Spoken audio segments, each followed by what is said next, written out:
Hey guys, spring has finally sprung, so I thought I would get started on my next cabinet restoration project. This is an Admiral 20X136 I picked up a couple years ago, and it wasn't in the greatest shape. It had clearly been stored in a damp environment, maybe a barn or something like that. There was some rodent activity, and I ended up giving up on the chassis. In fact, I think I'd given up on the whole set. And I was just going to part it out. But later I scored a chassis in excellent condition on eBay, except it was missing all the controls and the tuner. But I was able to salvage those from the rusty chassis. And I think I can get that working just fine, which leaves the cabinet. Now this side saw the worst damage. So much so that I removed the runner where the feet were. I can replace that easily enough. And this thing stunk, to put it bluntly, from the rodent activity. I tried the usual, like baking soda and vinegar, bleach, and clear coated it with shellac, and everything helped a bit. But what really helped the most, I think, was just leaving it up here in the attic for the last year and a half or so. Now the odor's essentially gone. Now I thought that maybe I could touch up the original finish, but no, it's too far gone, especially in here where there was some water damage, so I'm just going to strip it down. And I've also noticed that when I started stripping it, whatever residual odor is left is going away as well. So the sides and the top are just mahogany, veneer, nothing special. You've seen me refinish stuff like this before. A little bit of damage there I can patch in. Otherwise, it's in pretty good shape. Strip it, grain fill it, little mahogany toner, and then clear coat. Front looks like it's solid hardwood. Might be mahogany, might be a lesser secondary wood, I'm not sure. Little picture frame here around the opening, and then we get to this, which is faux grain, like faux burl, essentially, kind of book matched right down the center. I would have liked to have saved this, but it was really crazed in a lot of areas, and the decals weren't in the greatest shape either, so I figured, what the heck, let's just strip it all down and then try to replace it with something. Now, one, I could just use some toner over this, some brown mahogany. It's got some grain to it, and I do have reproduction decals, and it would probably look okay. But it'd be nice to get a burl look back into this. So another option would be, if I had some more artistic ability or knew somebody who did, to paint on faux grain finish. I've seen some tutorials, and that's a possibility. Another would be to get some, like stick-on vinyl type material in a burl pattern. Problem with that is I don't need a whole lot, and it would get expensive. I would need to order a piece. I forget what the minimum order is, but I think it'd be like 20 or 30 bucks. Which I'm not, too keen on doing, paying that much money for just like basically a big sticker. And then there's the option of the real thing. I picked this up some years ago off of eBay for a couple bucks, with the thought I would use it on my Philco 15DX.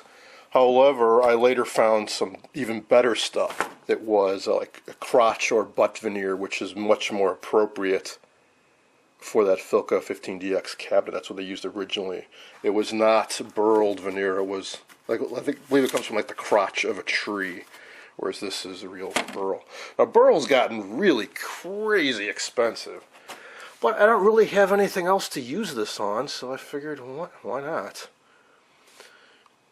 So this is a bunch of sheets of the same thing over and over, thinly cut out of a tree.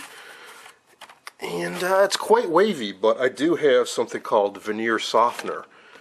What you do is you spray it onto here and let it soak in really good, and then put it between something really heavy, or clamp it and squeeze it really flat, let it dry, and it should come out nice and flat. And then I can just glue it on. It'd be great if these were just a little bit larger, because then I could just use 2 of them and have them nice and book matched. You know, do it like right down the center, something like that, and like that, and that would be pretty sweet. But as you can see, they aren't quite wide enough. So I'll just have to piece it together a little bit. I do want to get it book matched in the center. So probably I'll do something like this.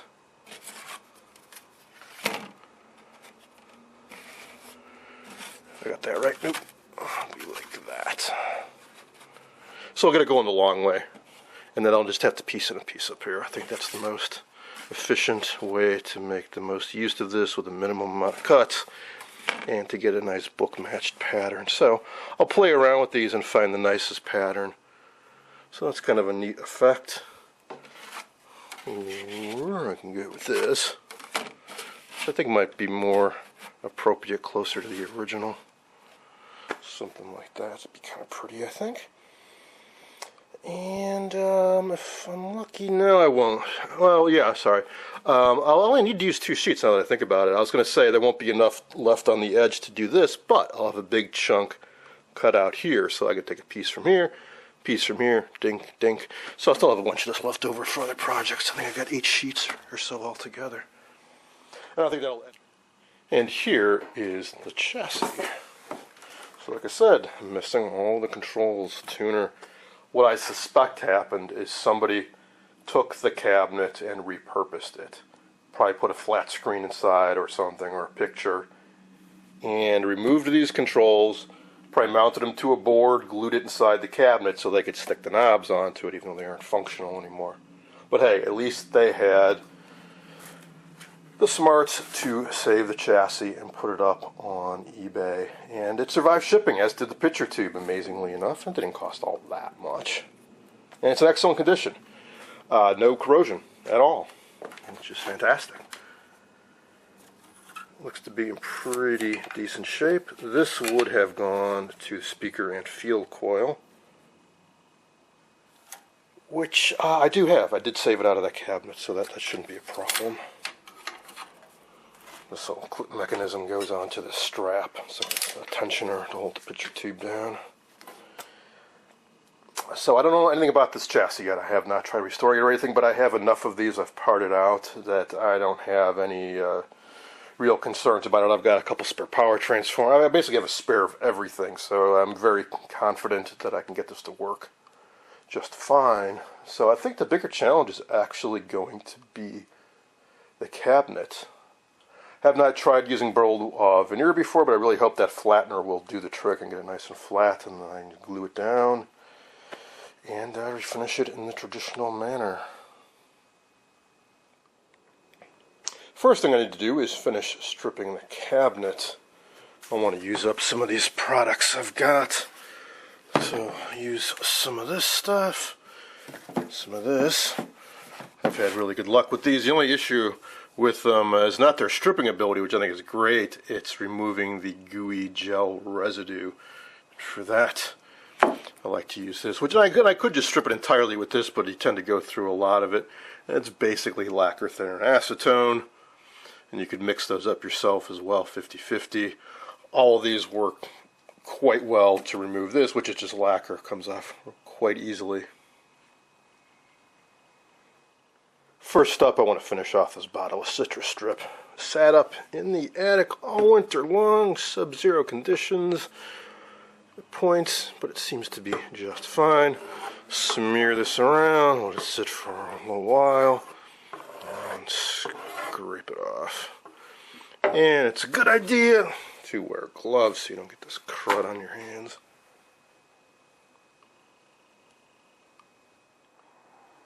It's been about 10 minutes and this stuff is doing its job nicely. It's actually changed in color. And finish coming right off.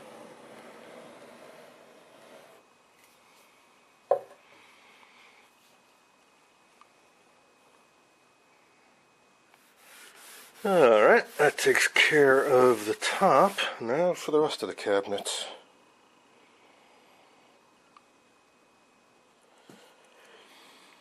And now to remove the rest of this faux wood grain. There it goes. Just like that. Down to bare secondary wood, which looks like it's probably poplar. Something else. Inexpensive.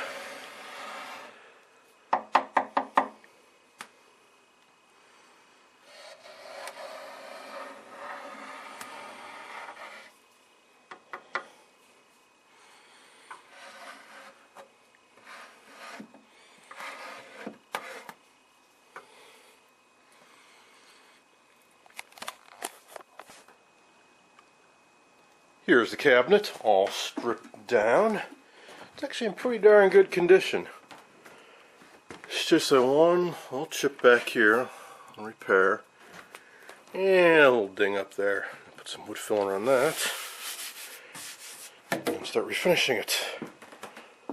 But before I can do that, I want to apply that burled veneer, so I gotta get it prepared. I looked up online on how to flatten this stuff out just to refresh my memory. And what you do is you soak it in a solution and then smash it flat while it dries.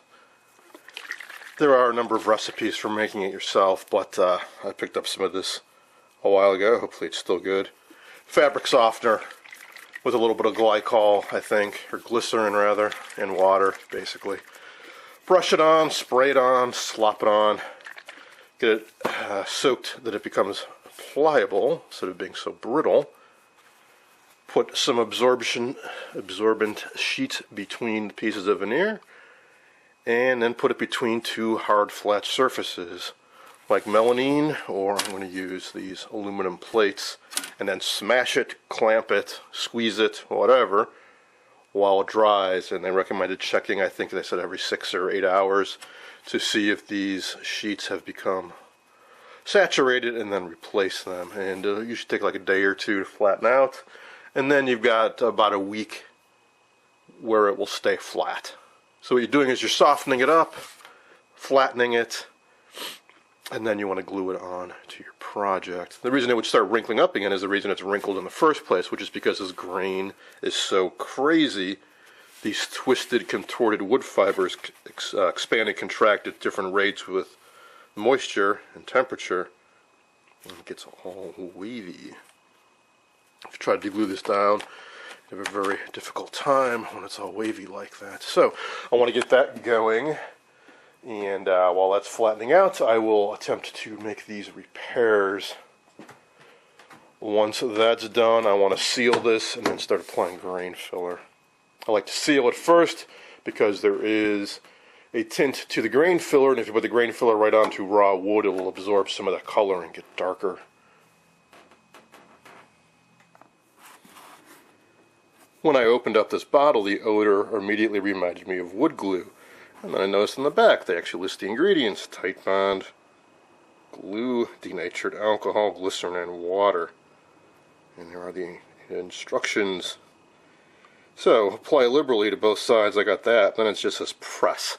It's a little vague, but it seems to me if this has glue in it, and I put a paper towel against it, it's going to get stuck. So I'm going to put clear plastic wrap between all the surfaces. So aluminum, plastic, veneer, plastic, other sheet of veneer, plastic, other piece of aluminum, then a whole lot of weight. And I figure since this has glue in it, once this sets up, it'll probably stay flat for some time.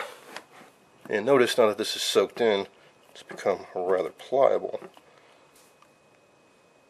So I don't know how long it's going to take to set up, but the weather's gotten a lot warmer. It'll be 65 outside tomorrow, which means it'll be like 90 up here in the attic. So I figure I'll let it sit for a day or two, maybe check on it periodically, and hopefully it'll turn out right.